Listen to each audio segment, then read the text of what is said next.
साथियों कैसे हैं? जय भीम। जय भीम। एक बार फिर से मैं जितेंद्र कुमार हरिकेश्वर सर के साथ एक नए विषय को लेकर के आज हम बात करते हैं। ये बिहार में जो जातिगत जनगणना हुई उसके बाद आरक्षण देने की जो सरकार ने घोषणा किया बढ़ाने का, उसमें सर से कुछ सवाल है, उनसे हम पूछते हैं, उनसे जानते हैं, उनका मार्गदर्शन प्राप्त करते हैं।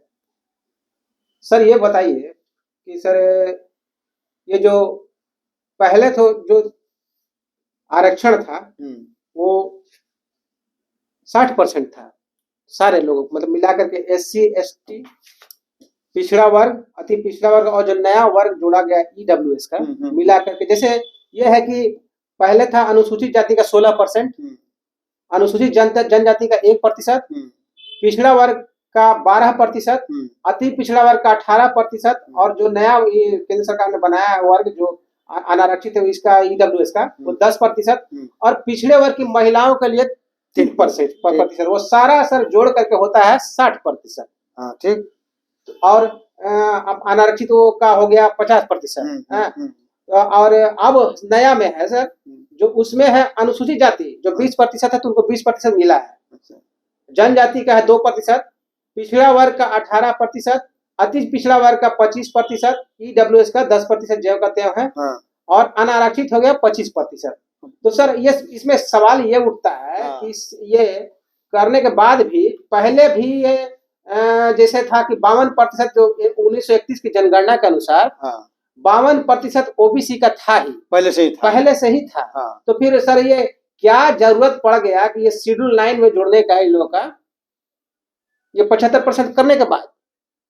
हाँ नहीं ठीक है। देखिए ये बिहार सरकार जो है जी पहले भी कर सकती थी जी जनसंख्या के अनुपात में जी, जैसे तमिलनाडु में हुआ। हाँ जी, तमिलनाडु में हुआ क्या कि संख्या के अनुपात में SC ST OBC को रिजर्वेशन मिल गया। बिहार में क्या हुआ, दरअसल हुआ क्या कि 1992 में 1992 में 16/11/1992 को ये मंडल मामले में जी इंदिरा साहनी केस में एक निर्णय आया।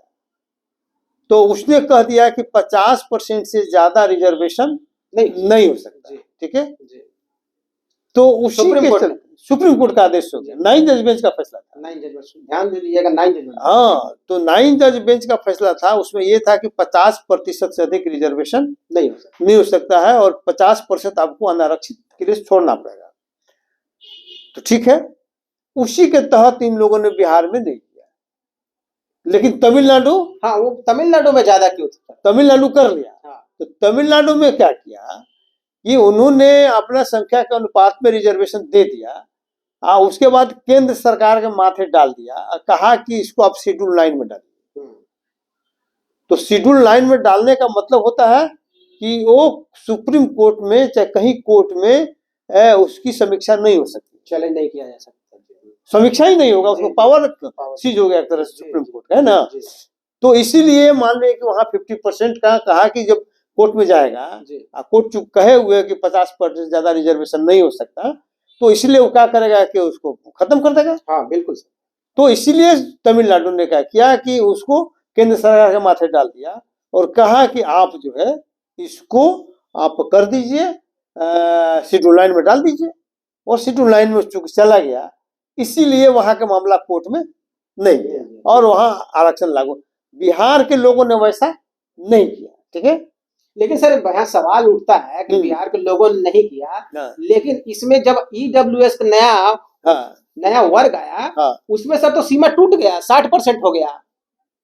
नहीं ठीक है, आप कर रहे हैं कि अच्छी भाई कि जब 50% से वाला 60% हो गया, लेकिन सुप्रीम कोर्ट ने इसको जायज ठहरा दिया।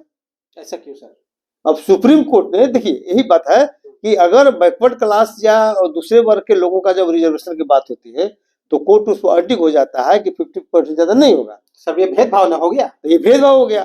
लेकिन सुप्रीम कोर्ट का ये मानना है, सुप्रीम कोर्ट ये कहता है, हालांकि उनका इंटरप्रिटेशन को सही नहीं माना जा सकता है, उनका ये इंटरप्रिटेशन है कि ये जो कि सामान्य वर्ग की सीटें हैं 50% जो अनारक्षित है, सामान्य वर्ग की सीटें हैं 50%, तो उसी में से हम 10% दिए। एक तरह से क्षैतिज आरक्षण दिए।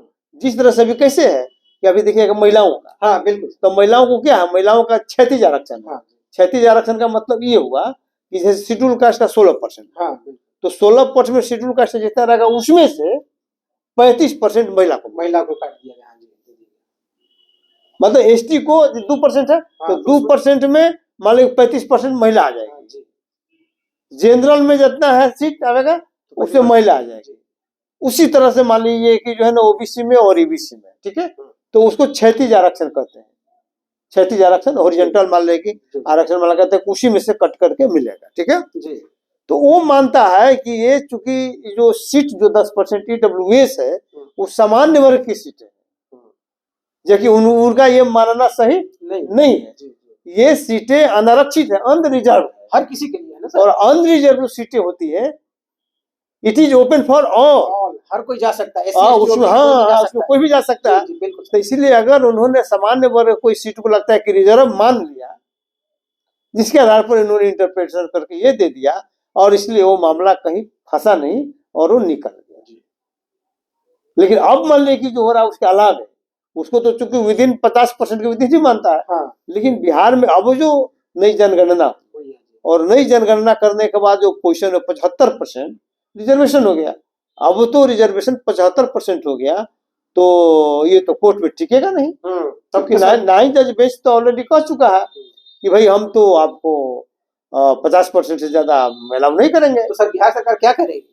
तो इसीलिए ना बिहार सरकार ने, हालांकि उसको जो एक्ट बनाया, एक्ट के साथ ही इसमें निर्णय लेना था कि हम शेड्यूल लाइन में डालने के लिए भी उसमें निर्णय लेता, लेकिन उस समय निर्णय नहीं लिया। लेकिन खैर बाद में ही सही मतलब यहाँ पर जो मंत्रिमंडल ने ये निर्णय ले लिया कि 75% जो रिजर्वेशन हम लोग दे रहे हैं, तो ये मान लीजिए कि सेंटर को हम लोग भेजेंगे और सेंटर से शेड्यूल लाइन में डालने का इसे अनुरोध करेंगे। तो इसीलिए वहां डालने का हो गया कि अगर शेड्यूल लाइन में चला जाएगा तब इस पर कोई दिक्कत नहीं होगा। अब यहीं पर पेच फंसा हुआ है, क्योंकि ये जो बीजेपी के जो समर्थक लोग, तो बीजेपी के समर्थकों को लोग जो है वो आरक्षण के विरोधी हैं। बिल्कुल, हाँ, ठीक है, तो वो नहीं चाहेंगे कि मान लीजिए कि इसको उसमें डाला जाए, उनको वोटर्स है वो दबाव बनाएंगे, ठीक है। लेकिन बीजेपी एक्सपोज होना नहीं चाहती है कि हम भाई 75% जो इतना संख्या लोगों का है इसका हम विरोधी नहीं होंगे। तो ये मामला फंसेगा, कोई ना कोई तिकड़म इसमें भिड़ेगा। करना हम चाहते हैं, नहीं करेंगे। तो होता नहीं कि हम दिखाई देगा कि हम करना चाहते हैं, लेकिन कर्तव्य ऐसा होगा, काम ऐसा होगा ताकि नहीं ना फंस जाए, पेच फंस जाए। तो इस तरह का मान के राजनीति हो सकती है, संभव है ना। सर यहाँ एक और प्रश्न उठता है, हाँ, कि सर जैसे देखिए इसमें है कि अभी का जो जनगणना हुआ है मित्रों, हाँ, उसमें सर दिखाया गया है कि जैसे अनुसूचित जाति की जनसंख्या 20% है, हाँ ठीक है, 19 कुछ परसेंट है, हाँ 20% के लगभग है, हाँ ठीक है। अनुसूचित जनजाति की जनसंख्या 2% है बिहार में, हाँ ठीक है, बिहार में, हाँ ठीक है। तो उनको सर उतना आरक्षण मिल रहा है, हाँ 20% और 2% मिल रहा है, मतलब संख्या अनुपात में मिल रहा है, संख्या अनुपात में मिल रहा है। लेकिन यहाँ सर पिछड़ा वर्ग आपका ये 27% है, हाँ, और अति पिछड़ा वर्ग 36% है। तो यहाँ सवाल सर ये उठता है कि पिछड़ा वर्ग जब 27% है, तो उसको 28% ही आरक्षण दिया जा रहा है, 18% ही, सॉरी माफ कीजिएगा, 18% ही दिया जा रहा है, और अति पिछड़ा वर्ग को 36% होते हुए 25% दिया, ऐसा क्यों है सर?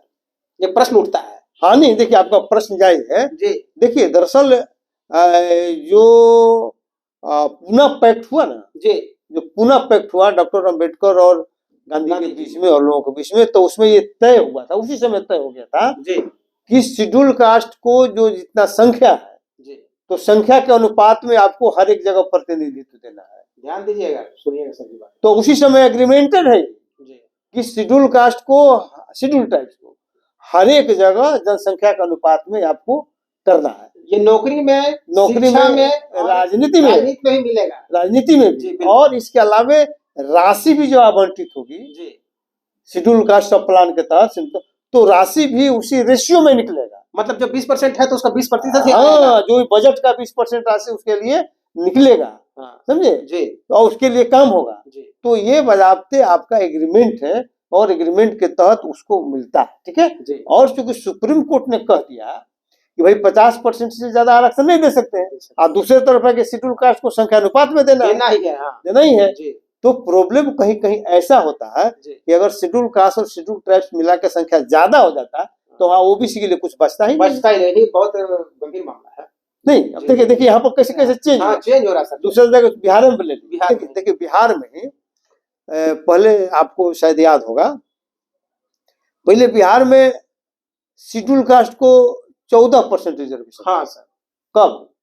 जब बिहार और झारखंड का बंटवारा नहीं हुआ था। हाँ जी। तो ओवरऑल 14% शेड्यूल कास्ट थे, तो इनको 14% मिल जाता था जी। 10% आदिवासी हो जाते थे, क्योंकि झारखंड बिहार एक था उस समय जी। तो 14 10 24%। 24%। तो 24% SC ST को मिल जाता था और रेस्ट 26% ही आरक्षण दूसरे को मिल पाता था। तो वो 50% का सीमा पार नहीं कर। हाँ हाँ, उसको देखते हुए जी जी। तो उस समय जो कर्पूरी जी ने भी किया था उस समय जी, तो मान लिया किया था कि 8% बैकवर्ड को और 12% OBC को, 12-20, 3% महिलाओं को, पिछड़ा वर्ग की महिलाओं को, 3% जो है ना आर्थिक रूप से कमजोर वर्गों को, तो 26% इसीलिए उस समय कर्पूरी ठाकुर ने किया था, ठीक है। बाद में जब बंटवारा हुआ, जब झारखंड और बिहार का जो बंटवारा हुआ तो आदिवासियों की संख्या यहाँ घट गई जी हाँ। आदिवासी 1% के आसपास हो गए। शेड्यूल कास्ट की भी संख्या बढ़ गई जी, 14 से 16 हो गया। इसलिए देखिएगा कि 16 और 1% मतलब 17% SC ST का हुआ जी सर। तो बैकवर्ड को बन गया 33% उनके लिए बच गया। तो 33% में 30% बैकवर्ड को दिया गया और 3% पीछे बढ़ के महिलाओं को दिया, ठीक है। अब मान लीजिए कि हो गया कि अब जो हो गया 22% हो गया। नया वाला जनगणना नया 22% तो हो गया। तो कायदे से अगर मान लीजिए कि अगर 50% सीमा नहीं लांघना होता तो यहाँ पर 28% में तो उनका OBC और OBC का रिजर्वेशन घट जाता, ठीक है। घटा करके दिया जाता है, देना पड़ता SC ST का तो उतना मिलता ही, हाँ 22 मिलता, तो अब उधर उनको 28% मिलता। लेकिन चूंकि अब सीमा को तोड़ना है और सीमा को तोड़ने का एक ही उपाय है। सीमा तो सब टूट गया ना, 10% तो पहले ही नहीं सीमा टूट गया, लेकिन सुप्रीम कोर्ट तो उसको अलाउ कर दिया ना। हाँ जी जी, सुप्रीम कोर्ट ने तो उसको अलाउ कर दिया, लेकिन इस चीज को नहीं अलाउ करेगा ना, ठीक है। तो उस पर जब सीमा मान लीजिए टूटेगा तो इसीलिए इसको अनुसूची 9 में शेड्यूल 9 में डालने की जरूरत है। और केंद्र सरकार मान लीजिए कि ये लगी हुई है, केंद्र का बिहार सरकार अगर मान लीजिए वहाँ शेड्यूल 9 में हो जाता है तो बहुत लोगों को फायदा होगा और रिजर्वेशन धड़ल्ले से चलेगा, उसमें किसी तरह। आपको क्या लगता है सर, केंद्र क्या शेड्यूल 9 में डालने का प्रयास करेगी? अब केंद्र सरकार पर निर्भर करता है, वो तो पॉलिटिकल मान ले कि हो जाएगा ना, क्योंकि केंद्र सरकार तो फंस गई है। क्योंकि केंद्र सरकार को तो बिहार सरकार ने फंसा दिया है राजनीति में, फंसा दिया है जी। अगले साल मित्र चुनाव है, चुनाव भी है। आप देखिए होता है कि उनका जो मास वोटर्स है तो उनका बेस वोट जो है ना, बेस वोट मान लीजिए कि सवर्ण क्लास के लोग, और सवर्ण क्लास के लोग आरक्षण के विरोधी हैं, ठीक है। तो वो तो नहीं चाहेंगे, वो तो दबाव बनाएंगे कि आप करिएगा तो हम आपको वोट क्यों देंगे। जब वही काम जो लालू और नीतीश करेंगे उसको आप सपोर्ट करिएगा तो फिर हम आपको क्यों करेंगे, ठीक है। तो ये मामला उठेगा, तो ये कोई ना कोई बहानाबाजी करके सपोर्ट करेंगे भी नहीं करेंगे भी, इस तरह से बात होगी, है ना। मतलब लटकाने का प्रयास होगा। लेकिन अगर चूंकि पब्लिक का दबाव, क्योंकि पब्लिक का दबाव सबसे बड़ा चीज होता है, क्योंकि लोकतंत्र में पब्लिक मालिक होती है, समझे।